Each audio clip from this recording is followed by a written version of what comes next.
The extraordinary life of Princess Alice, the Duke of Edinburgh's mother and the Queen's mother-in-law, is one of the best-kept secrets in royal history. A daredeviling story that would be worthy of any great Hollywood film.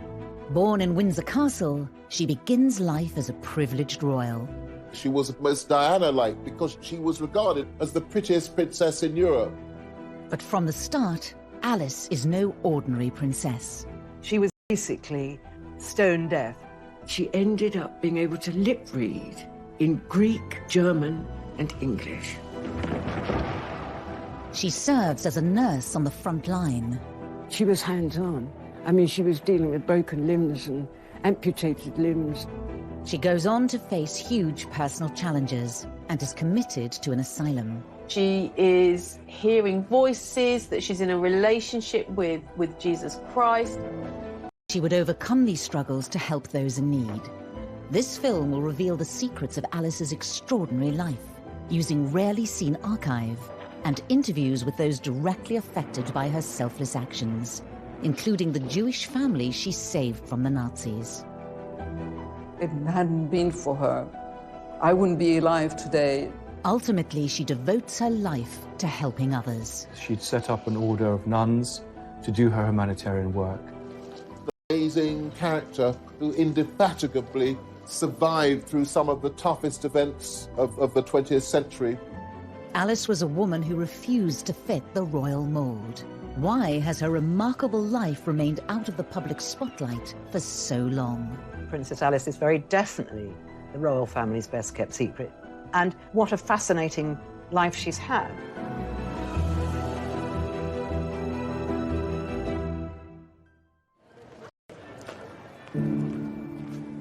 On a winter's day in December 1969, London goes about its business largely unaware of the sadness within the walls of Buckingham Palace. Princess Alice, who was the Duke of Edinburgh's mother, mother-in-law to the Queen and grandmother to Prince Charles, has died in her sleep. Reporting of Alice's death is minimal. It makes just the 4th item in the night's news. The BBC announcement read, "The Duke of Edinburgh's mother, Princess Andrew of Greece, died today at Buckingham Palace. The princess, who was 84, had been in poor health for some time. Princess Andrew, or Princess Alice, her own name, was the daughter of Prince Louis of Battenberg." It's a very unremarkable announcement. Words of respect, adoration, affection. It's very cold. It simply marks the passing of a life defined by the men around her. Indeed, despite her position in the royal family, Princess Alice has long remained hidden from public glare. Many first discovered Alice through her portrayal in the TV series The Crown, when, as this clip shows, she had been living as a nun. Let this be a mother's gift to her child. Find yourself a faith. I didn't even know she existed. I had no idea who the Duke of Edinburgh's mother was.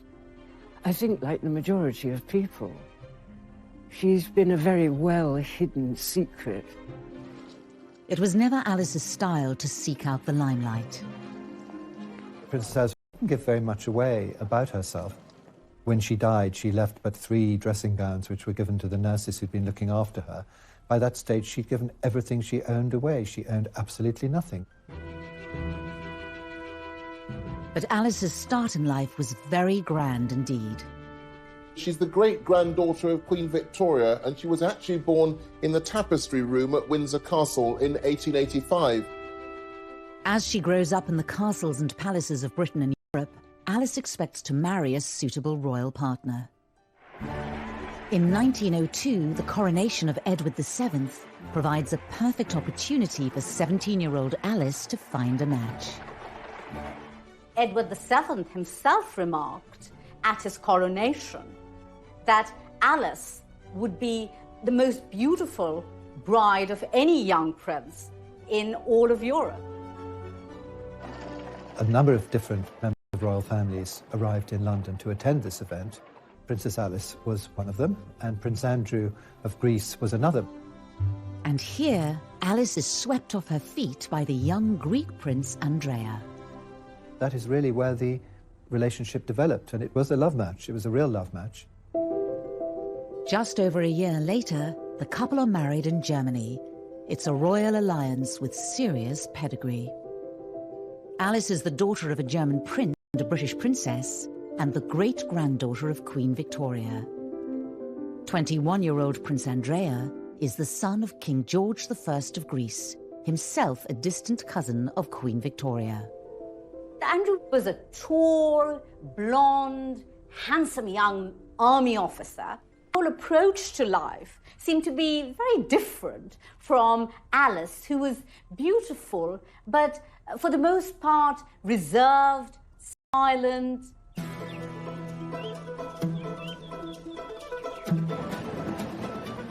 The newlyweds head for Athens in 1904 to start their married lives together at the royal palace. It's a dramatic change from Alice's life so far. The marriage was clearly a culture shock for Alice. I mean, she, for once, didn't know any Greek. Athens must have been kind of a cultural wilderness in certain respects for Princess Alice, and the palace itself wasn't exactly Grand Luke's. The royal palace in Athens was, by all accounts, rather drafty and dark. A more significant problem for Alice is that the Greek monarchy is not a stable one. Greece had only existed as a country in its own right for 70 years, following the breakup of the Ottoman Empire. So it had to create its own monarchy. In 1863, Greece turned to Denmark's royal family for a king, and they chose one of their Danish princes. King George I of Greece had been imported from Denmark, so none of the Greek royal family had any Greek blood whatsoever. They had Danish blood and they had Russian blood. The fact that the family came from Denmark and were not Greek clearly created some problems for them in Greece, problems that would continue in terms of the monarchy there. Despite the national ambivalence to the new royal family, the Greek people take to Alice immediately. She certainly provided a great injection of glamour into the Greek royal family. She was a bit almost Diana-like because she was regarded as the prettiest princess in Europe. She quickly learnt to speak Greek and she quickly started producing children. Alice enjoys her new life in Athens. Within 2 years, she has given birth to 2 daughters, Margarita and Theodora. But there are clear signs that trouble lies ahead for Alice and for her family elsewhere in Europe. The beginning of the 20th century was a difficult time for the European monarchies. There was unrest, particularly in Russia, and this unrest was also to be found in Greece. A sense that monarchy had had its day and revolutionaries were beginning to, if not seize power, at least to agitate for power. A tragedy in Alice's family, born out of this unrest, would prove to be a huge turning point in her life. Her favorite aunt, Grand Duchess Ella, lives in Russia with her husband Sergei, the Governor General of Moscow, a man with dangerous enemies. Was married to the Grand Duke Sergei of Russia. And in 1905, Grand Duke Sergei is horribly assassinated by a bomb which blows his carriage into smithereens outside the Kremlin. And this had a profound impact on Ella, who gave up her material wealth and used her time and resources to feed the poor and become much more religious and set up a convent. Alice goes to visit Russia, I think in 1909, and she sees the amazing work that her Aunt Ella is doing, which directly affects Alice and affects how she chooses to lead her own life. As Greece edges closer to war with its neighbours, Alice would soon be given the chance to follow in her aunt's footsteps and risk her life to help others.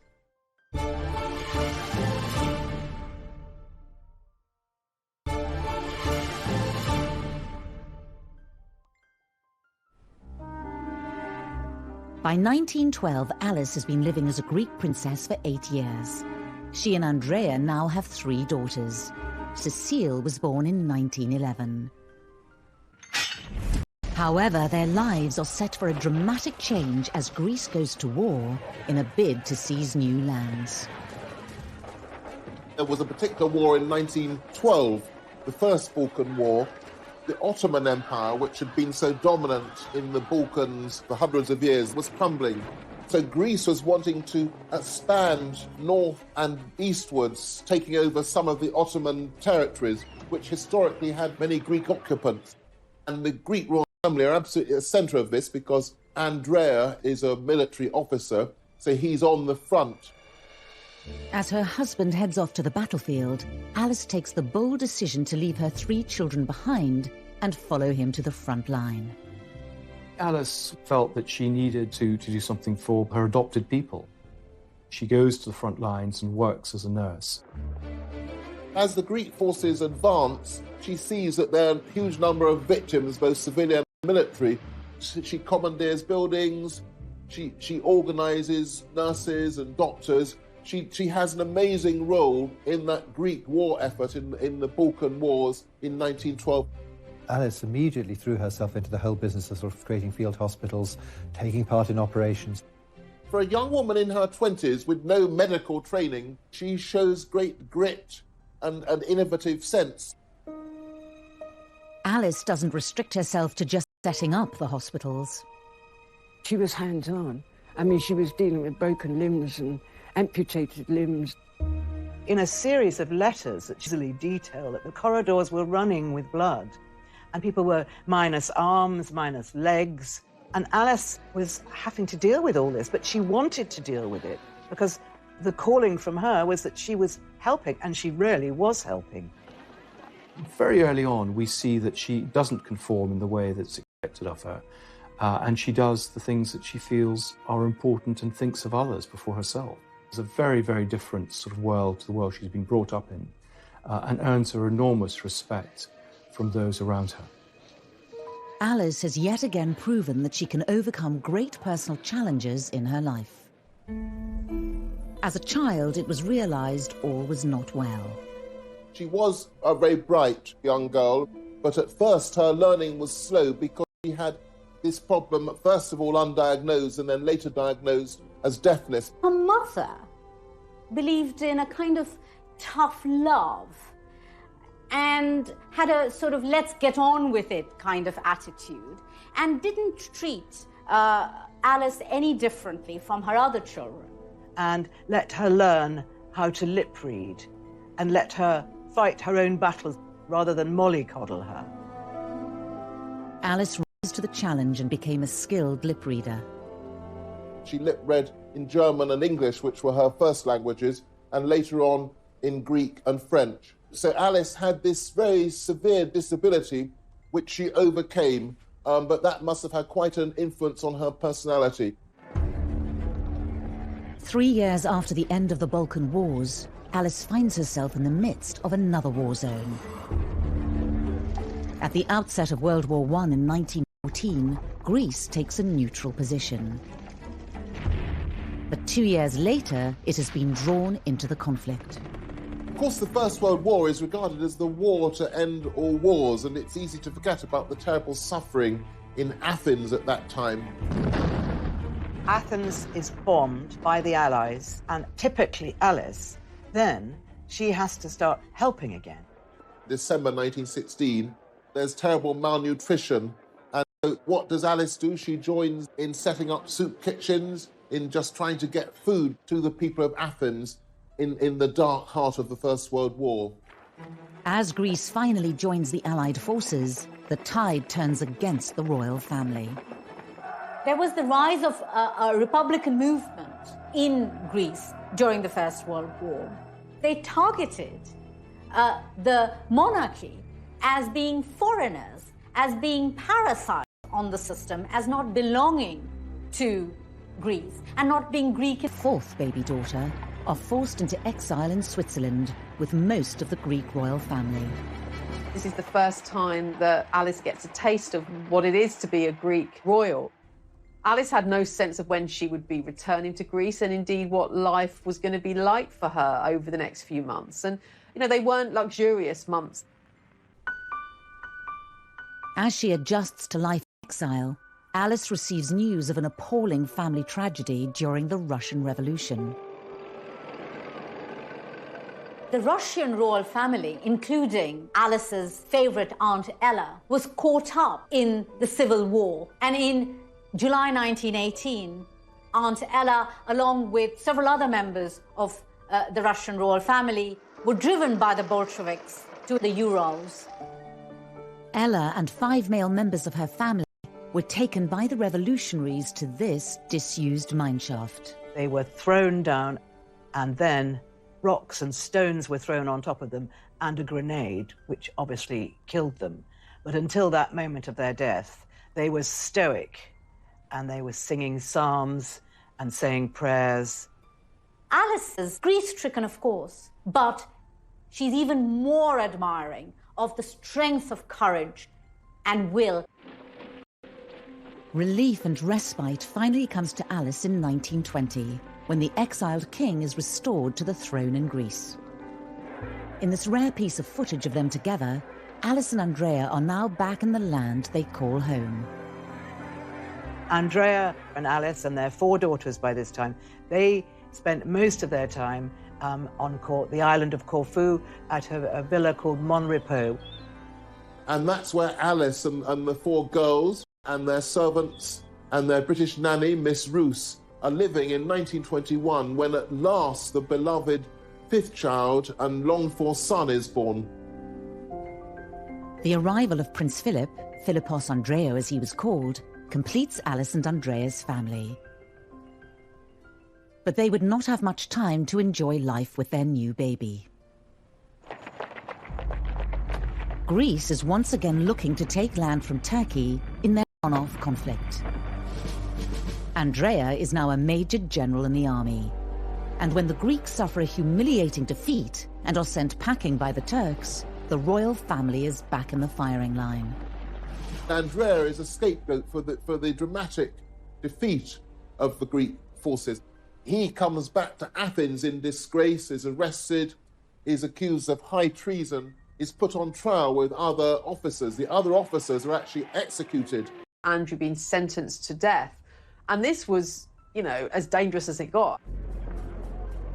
A last-minute, behind-the-scenes deal involving the British government, King George V and the Greek leaders, saves Andrea's life. The British cruiser is dispatched to Athens, and this show of strength is sufficient to have Andrea's released, and the young family is then in exile once again. But at least they're alive, and Alice is thrilled to have her husband back. Prince Philip, who was, you know, literally a babe in arms at this time, and taken for safety onto the British warship, carried in an orange crate, and that was to be his means of escape. So really, really dramatic days. They may be alive, but Alice and Andrea flee Greece with little money and few possessions. Now they are in need of a safe home for their young family once again.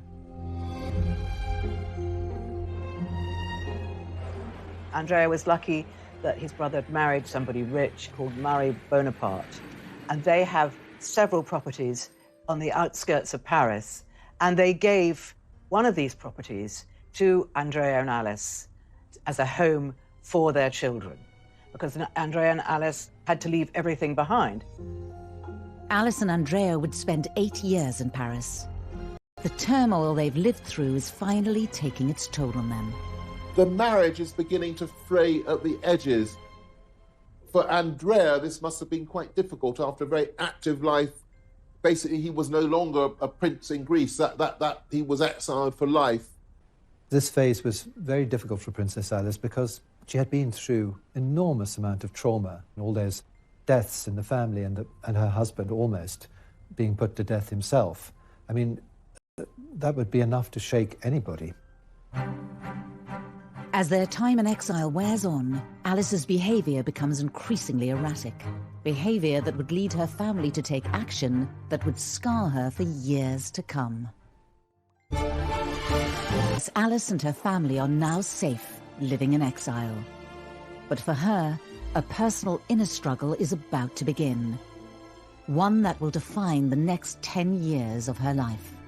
It's not for nothing that completely isolated by the deafness, by the strangeness of the country, by her innate compassion for other people, that she should become deeply religious.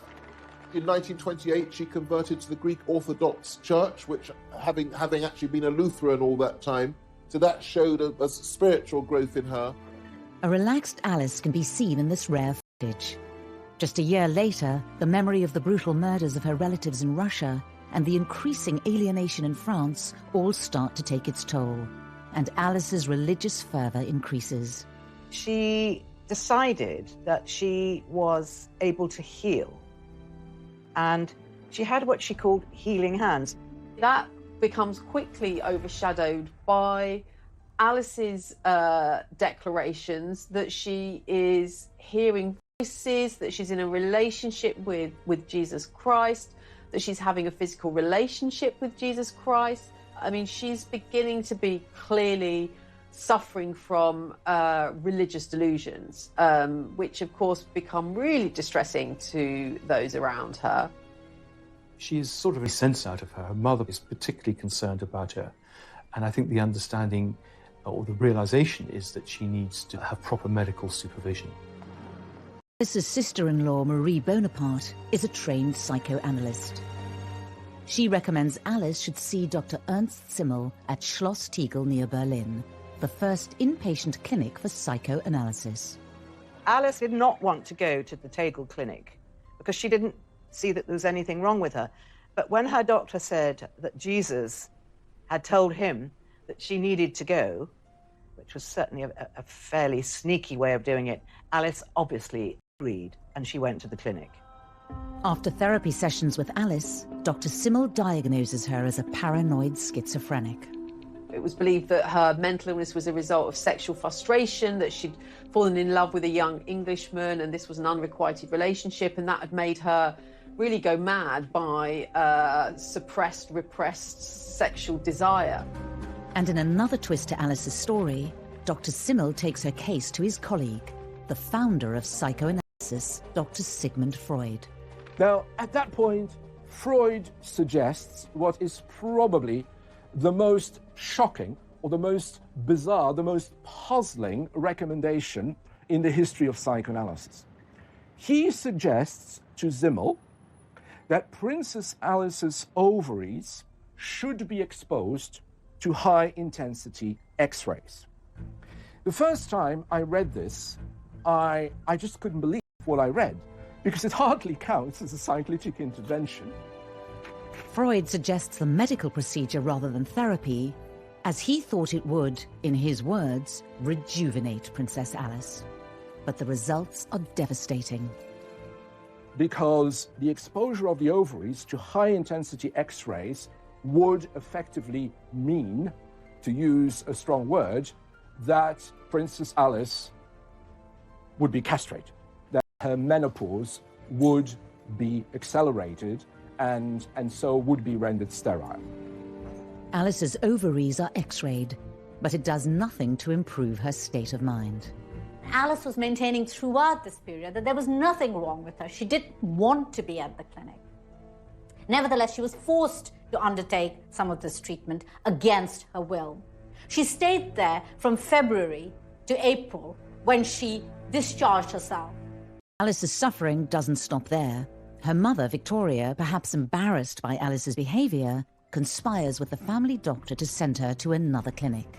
So Alice's mother took Prince Philip out to lunch, on a picnic, and by the time he came back... Which was really, really sad. They forcibly had to inject her and sedate her to get her to the clinic.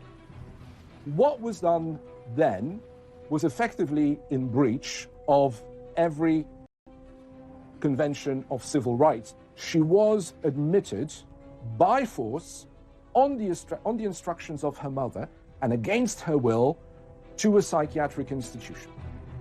Alice is sent to the Bellevue Sanatorium in Switzerland. Princess Victoria was generally concerned about her daughter, that she should have proper medical attention. But I think a large part of it was the need to to keep her out of the way, that she was a potential embarrassment. Alice had delusions that Christ had given her a special religious mission. She had put these thoughts to paper in an attempt to share them publicly. Sending them off to newspapers and things, and I think she was once intercepted when she was trying to post something to some publication or another. I mean, they didn't want her taking her strange, as they would have seen it, strange views into a public arena. They were nervous about that, because that would have been shameful or dangerous. Alice's battle with mental illness is compounded by the fact that she's being held against her will. Over 2 years, she misses the landmark moments in her children's lives. She didn't attend the weddings of any of her 4 daughters, and that must have been a matter of great regret and unhappiness for her. Whilst her daughters are married and making their own way in life, Philip, her son, is still just a 10-year-old boy missing his mother. He's always said, well, it just happened. There wasn't really much that I could do about it. I just got on with it. But that must have left a real mark with him, because he'd been much beloved by both parents in the first 9 years of his life. Alice's husband, Prince Andrea, sees their marriage as effectively over. Broken and feeling betrayed, Alice tries to escape in July 1932. So during lunch, her nurse has gone out of the room and she makes a bid for freedom, and she jumps out of the window into the flower bed and heads off to the nearest railway station, which isn't far away. And she got as far as the train station. I think she even got as far as into the carriage, where they kind of found out that she was there. She's arrested and brought back, much to her disgust, and therefore her escape attempt hasn't worked. Alice's desperate act convinces her mother she should be transferred to an open sanatorium in Murano, Italy. She had been at this point a prisoner in Bellevue, at her, basically, and her jailer was basically her mother. It was her mother that she had to... This isn't a teenage Alice, this is a woman in her middle age. No longer institutionalized, in autumn 1932, Alice faces the biggest challenge of her life. At the age of 47, could she recover from her ordeal and regain her sanity? She begins by choosing to distance herself from family life and from royalty. She drifted around Europe for several years. So up until 1937, she was living, with one family after another, and particularly sort of settling near Cologne, discussing religious topics, very, very involved with all the things that were interesting her, but not involved with her family. This sort of extended gap year of her trying to perhaps find herself, but certainly not living the life of a princess. In many ways, sort of living off-grid. I mean, we don't know very much about her, which is sort of quite remarkable, of course, that she kind of disappears. Alice probably thought that with her independence of mind, with her freedom of expression, it wouldn't be easy to go back to her own family, including her mother, who would always be looking over her shoulder, because that would always contain the risk that before long she'd be sent back to a psychiatric institution. Alice's decision to live a solitary life means her youngest child, Philip, is still being raised by relatives. I think it's important not to pity Alice during these years, but neither, I believe, should she be reviled as this heartless mother and callous wife who forgot all about her family and spent her time roaming aimlessly in Germany. What about her husband? After 5 years wandering across Europe, passing from friend to friend, Alice starts to feel like she can finally reach out to her loved ones. The connection with her family begins to be a bit closer as she, in a sense, recovers her health. She begins to communicate with her family a bit more, write letters to Philip. He's encouraged to write back to her. And so the family begins to come back together. But of course, there's to be a terrific tragedy in 1937. Alice's daughter Cecile, pregnant with her 4th child, is involved in a tragic accident. Her beloved daughter Cecile, who's married Don, a Prince of Hesse, and they're travelling by plane rather an untried technology, it turns out, in 1937. The plane hit a chimney in Ostend in thick fog. And so Cecile, her husband, her two boys, his mother, and various other people were of the accident. And this was a horrendous event in the family. Cecile and her husband were members of the Nazi Party, and the funeral is held in Germany. This is the first time Alice has seen her family all together in 7 years. Cecile's death could have broken Alice forever. But instead of being plunged into a dreadful, dreadful gloom, because of her strength of will, I think she probably thought nothing worse than this can ever happen to me, so I'm going to get on with my life. And she actually recovered her equilibrium and came out of her phase of religious fervour and started to lead what would be considered a much more normal life. Out of the latest tragedy, Princess Alice emerges with a renewed sense of purpose. But her return home to Greece throws up another test, one that takes her into a clandestine battle against the Nazi forces.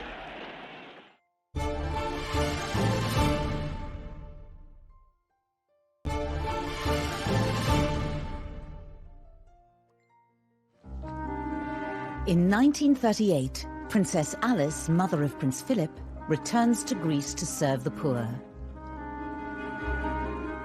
During her 16-year exile, she survived hardship and horrific tragedy. However, once again, she will soon be placed at the heart of momentous historical events.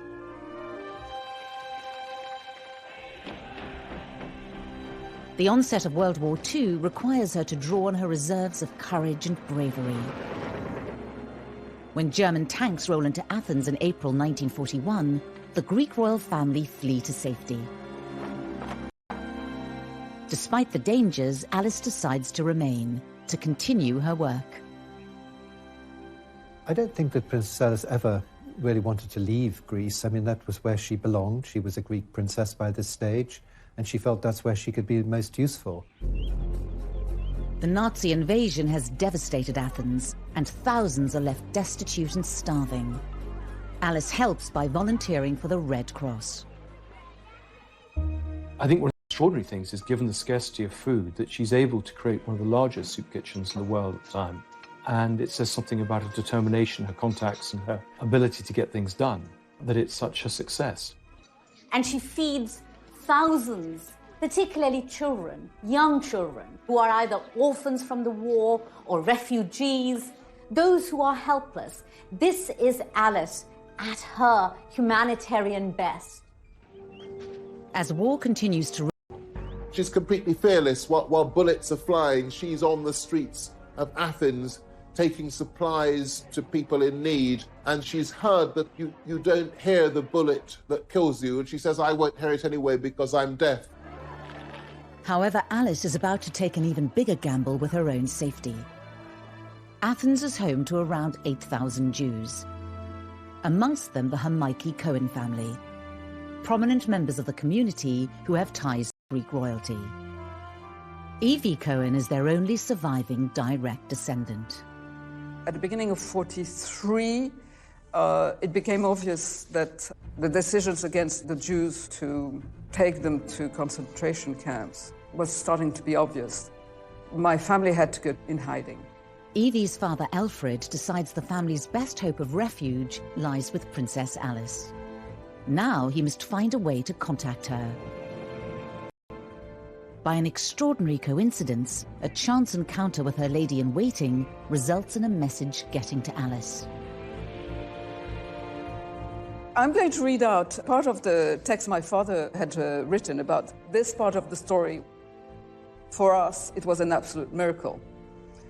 In short, that lady immediately went to see the princess, and an hour later, we were informed that the Princess Alice would be more than happy to take in my mother and sister.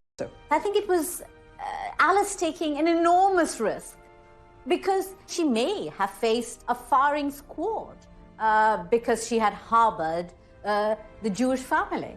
It was an enormous risk. When the German generals came round, looking for any Jews, and perhaps having been tipped off that perhaps there were Jews being sheltered by Princess Alice, she said simply, I can't understand, I don't know what you're talking about. And they just thought she was a silly woman and left her in peace, which is just as well, because if she'd been caught, she would have been in serious trouble. People were being executed for looking after Jewish families, but Alice had no fear. Her faith was her shield. Incredibly, the Hamaiki Cohen family are never discovered by the Nazis. Alice keeps her own bravery a secret. If it hadn't been for her, I wouldn't be alive today to say all this. And my parents would have met, and so many other things. Back in Britain, her son Philip has spent the war years re-establishing the family's close links to the British royals, thanks to the patronage of Alice's brother, Lord Mountbatten. Keen to improve his nephew's prospects, Mountbatten encourages Philip's blossoming romance with Elizabeth, the future queen. Princess Elizabeth, and she was, of course, delighted. And though she hoped that one day maybe he might become a Prince of Greece, the fact that he was in her own homeland, Great Britain, and had fallen in love with the British princess, who was going to be heir to the throne, she was very, very happy. However, in 1947, when Philip, sixth in line to the Greek throne, gives up his titles so he can marry Elizabeth, for his mother, the news is bittersweet. Alice, in many ways, this was no doubt a personal disappointment, but at the same time, here was her only son, of course, marrying the future Queen of England. And so it seems that she was kind of reconciled to that and accepted that, even though, of course, it came at the cost of Philip renouncing his claim to the Greek throne. Soon after Philip and Elizabeth's engagement is announced, Alice travels to England to see them. Keen to provide her son with the engagement ring, she had already arranged for some of her royal jewellery to be retrieved from a secure bank vault in Paris. She had no money, so she wasn't going to be able to buy an exquisite gift for her future daughter-in-law. So she took one of her tiaras to Philip Antrobus, the jeweller, and she said, take the best stone out of this, and I want it fashioned into a ring for my future daughter-in-law, which is a very romantic thing to do. And I think it is about Princess Alice wanting her son to be seen as good enough in many ways. So here, perhaps for one of the only times in her life, playing the role of the sort of proud, slightly pushy mum who, wants her son to do the right thing and being seen to be appropriate as a husband to the future Queen of England. On the 20th of November 1947, Philip and Elizabeth prepare to walk down the aisle at Westminster Abbey. The eyes of the world are centred on Buckingham Palace. Two graves draw the Irish stagecoach. Inside, Her Royal Highness Princess Elizabeth and her father. In one of the rare occasions she steps back into the royal limelight, Alice is present amongst the crowned heads of Europe.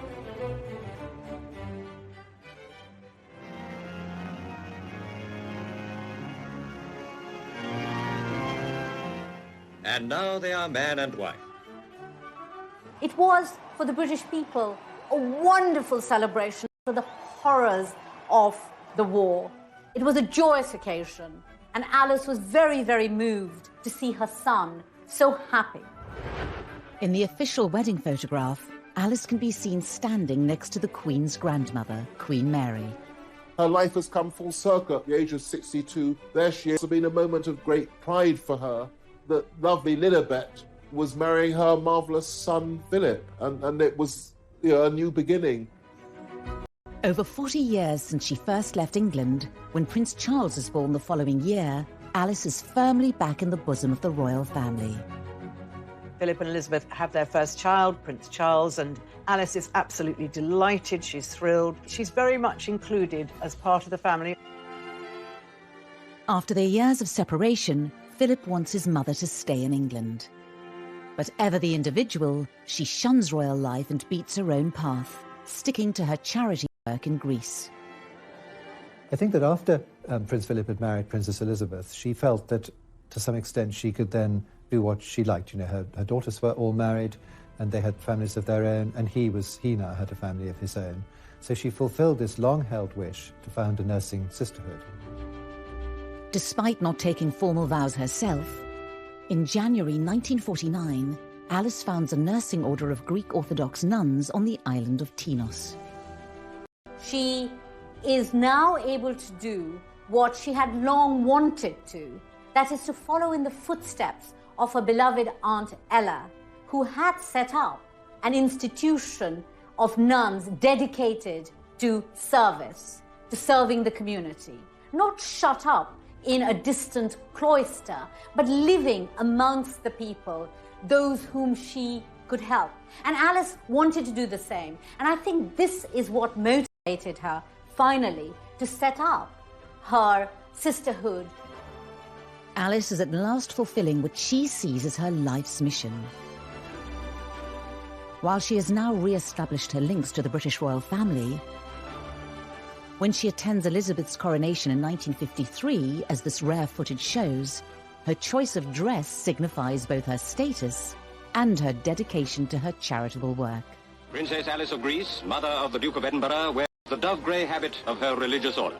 People are surprised to see her dressed in her nun's outfit. But this is no ordinary nun's outfit. This outfit was made by the couture house Balmain in Paris. So she is a nun, but she's a very stylish nun.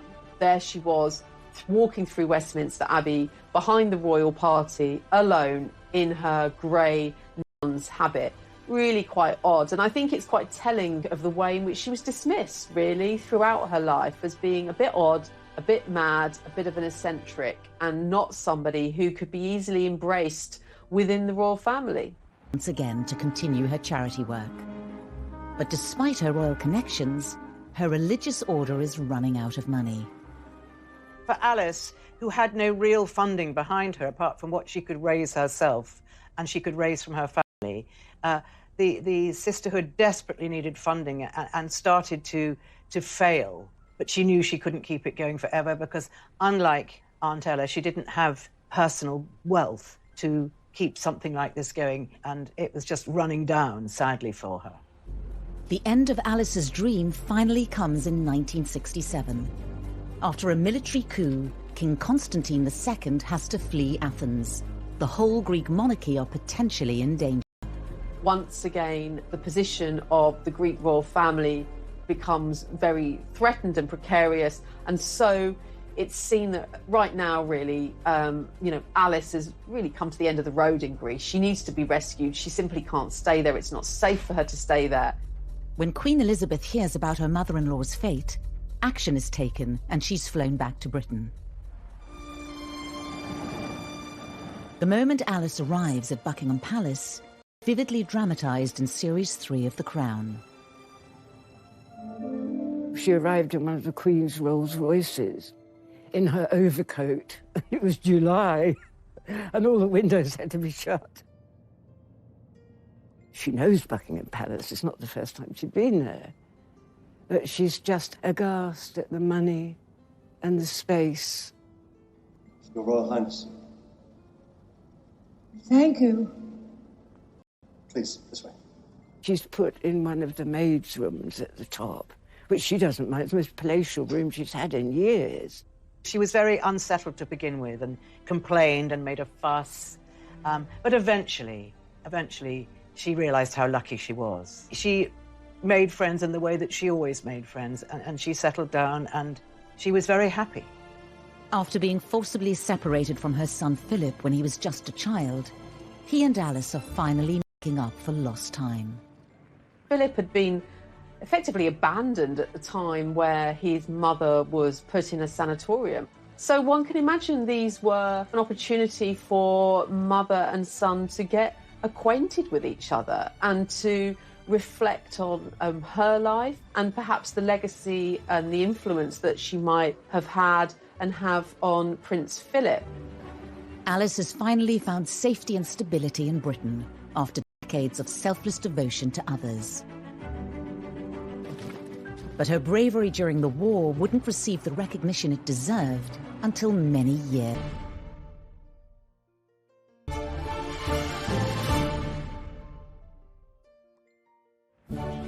It's 1967, and Alice is back in Britain, living with the royal family in Buckingham Palace. But she's set on doing things her own way. We know that she liked to smoke, that she smoked woodbines, and so courtiers would know that she was coming before they saw her by the smell and the smoke of her cigarettes. And of course, she would also move around in her nun's habit. So a very odd spectacle by all accounts. Princess Alice couldn't have been more different than the Queen Mother, who was the other grandmum, and who was, you know, a wonderful self-publicist, going out and doing all her duties. Alice was the very opposite to that. You know, there she was smoking in her nun's outfit. But the children liked her. Prince Charles really liked his grandmother. She used to tell him tales about Queen Victoria, which he loved to hear. After 2 years of getting closer to her son and his family, Alice starts to become infirm. On the 5th of December 1969, aged 84, she dies peacefully in her sleep. Her death was really announced without any great fanfare. Certainly when we compare the public affection towards the Queen Mother, Princess Alice has a very different position in the nation's affections. Really, people didn't really know her. They still don't really know much about her. The funeral itself was a relatively small affair. I suppose in keeping with Alice's own life, which always emphasised service rather than status. Prince Philip, he said what an extraordinary thing it was that she had been born in Windsor Castle, and after a difficult life of wars and tragedies and separations and living in different lands, she had come back to Windsor Castle again. Before she died, Alice gave very specific instructions about her final resting place. She wanted to be buried in the Russian Orthodox church in the Mount of Olives by the side of Aunt Ella. So a very particular request and a very difficult request to honour. It isn't until 1988 that Alice's family are able to fulfil her dying wish to transfer her remains to Jerusalem. Despite the dangers she had faced during World War II, Alice's work was not recognised until long after her death. In 1994, Prince Philip was in Israel to see his mother posthumously awarded the title of... The award was given for Alice's bravery hiding the Hermione Cohen family from the Germans during World War II. She was a person with a deep religious faith, and she would have considered it to be perfectly natural human reaction to fellow beings in distress. Princess Alice, she didn't even think for a minute. She just heard there were people that were in danger and that she felt that she could do something for them. The story of Princess Alice and my family is a beautiful one, and it can, I hope, be an example for the young today to continue to do good things in life, to be human. Both Prince Charles and Prince William have since travelled to Israel to visit Alice's tomb. As the years elapse, the selfless work that she did is seen as something that the royal family are incredibly proud of. And I think she is, her legacy and her life is being embraced much more by the royals and even the younger royals. And obviously that's very, very good to see. I think she's been a great influence, and I think, you know, on the whole royal family's attitude to humanitarian activities. Alice was a royal like no other. The twists and turns of her life spanned much of the 20th century and coincided with pivotal moments in history. Alice's life was on the outside looking in, and that was why she was able to help people so much. That was one of the joys of playing her, because she didn't give a damn what people thought about her. She had suffered really a huge series of disadvantages, from her deafness as a child through to the problems of exile as a royal princess, her mental illness, and throughout all this she rose triumphant as an inspirational figure. An amazing character who indefatigably survived through some of the toughest events of the 20th century, and reserved, silent.